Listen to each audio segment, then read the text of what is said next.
Welcome to the Everyday Charlotte podcast, where we believe education is not simply for school hours, but an everyday learning lifestyle. On this podcast, I read a variety of living educational materials, including books in the public domain you can use to supplement your learning.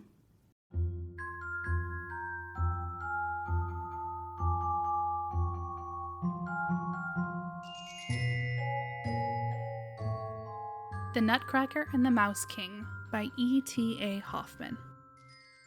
Chapter 6. The Sickness. When Maria woke out of her deep and death-like slumber, she found herself lying in her own bed, with the sun shining bright and sparkling through the ice-covered windows into the chamber. Close beside her sat a stranger, whom she soon recognized, however, as the surgeon Wendelstern. He said softly, "She is awake." Her mother then came to the bedside, and gazed upon her with anxious and inquiring looks. "Ah, dear mother," lisped little Maria, "are all the hateful mice gone, and is the good Nutcracker safe?" "Do not talk such foolish stuff," replied her mother. "What have the mice to do with the Nutcracker? You naughty child, you have caused us a great deal of anxiety, but so it always is when children are disobedient and do not mind their parents. You played last night with your dolls until it was very late. You became sleepy, probably, and a stray mouse may have jumped out and frightened you. At all events, you broke a pane of glass with your elbow and cut your arm so severely that neighbor Wendelstern, who has just taken the piece of glass out of the wound, declares that it came very near cutting a vein, in which case you might have had a stiff arm all your life, or perhaps have bled to death. It was fortunate that I woke about midnight, and not finding you in your bed, got up and went into the sitting-room. There you lay in a swoon upon the floor, close by the glass case, the blood flowing in a stream. I almost fainted away myself at the sight.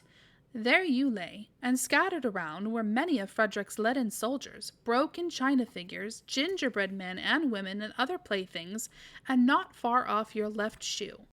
"Ah, dear mother," exclaimed Maria, interrupting her. "Those were the traces of that dreadful battle between the puppets and the mice, and what frightened me so was the danger of poor Nutcracker when the mice were going to take him prisoner. Then I threw my shoe at the mice, and after that I don't know what happened." Surgeon Wendelstern here made a sign to the mother, and she said very softly to Maria, "Well, never mind about it, my dear child. The mice are all gone, and little Nutcracker stands safe and sound in the glass case." Dr. Stahlbaum now entered the chamber, and spoke for a while with Surgeon Wendelstern. Then he felt Maria's pulse, and she could hear very plainly that he said something about a fever. She was obliged to remain in bed and take physic, and so it continued for some days. Although, except a slight pain in her arm, she felt quite well and comfortable.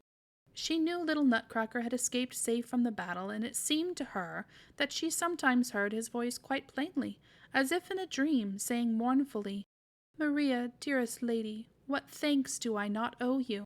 But you can do still more for me." Maria tried to think of what it could be, but in vain. Nothing occurred to her. She could not play very well on account of the wound in her arm, and when she tried to read or look at her picture books, a strange glare came across her eyes, so that she was obliged to desist.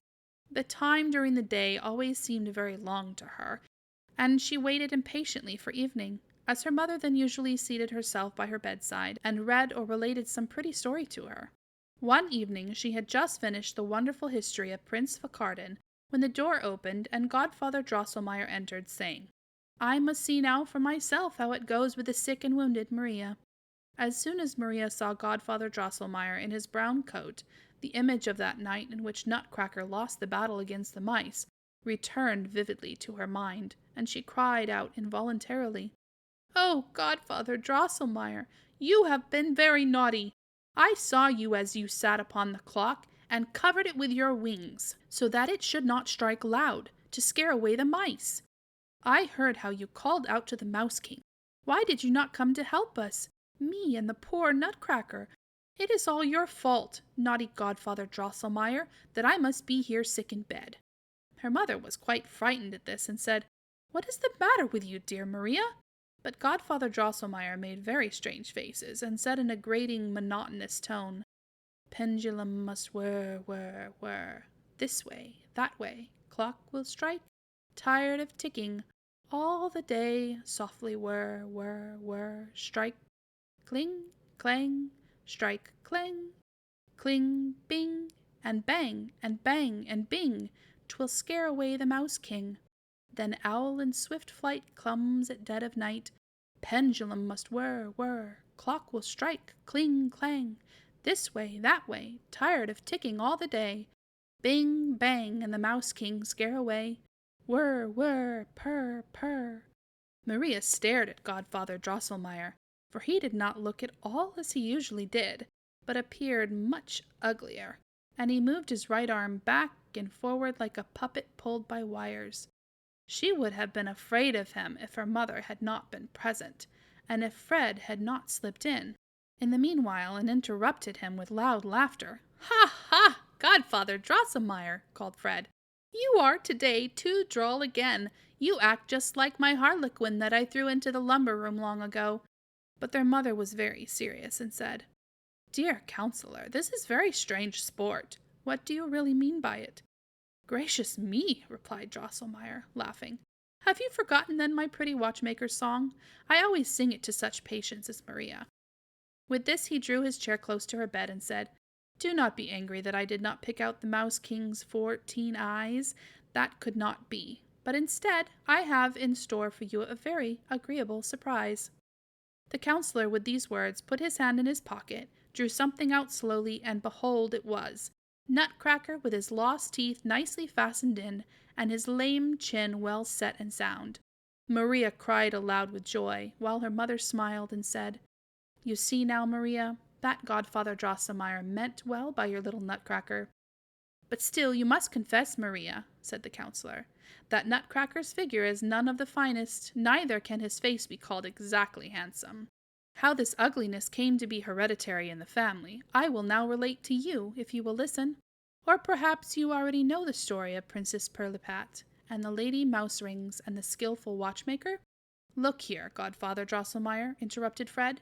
"Nutcracker's teeth you have fastened in very well, and his chin is no longer lame and rickety. But why has he no sword? Why have you not put on his sword?" "Ah," replied the counselor angrily, "you must always meddle and make, you rogue.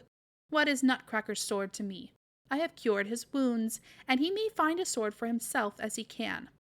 "That's true," said Fred. "He is a brave fellow, and will know how to get one."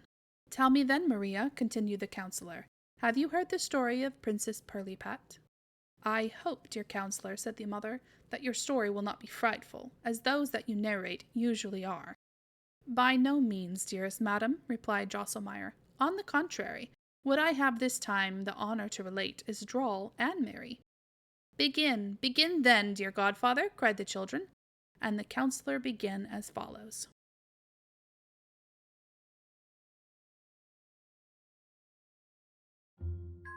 You've been listening to Everyday Charlotte. We're reading The Nutcracker and the Mouse King. Tune in next week for the next chapter.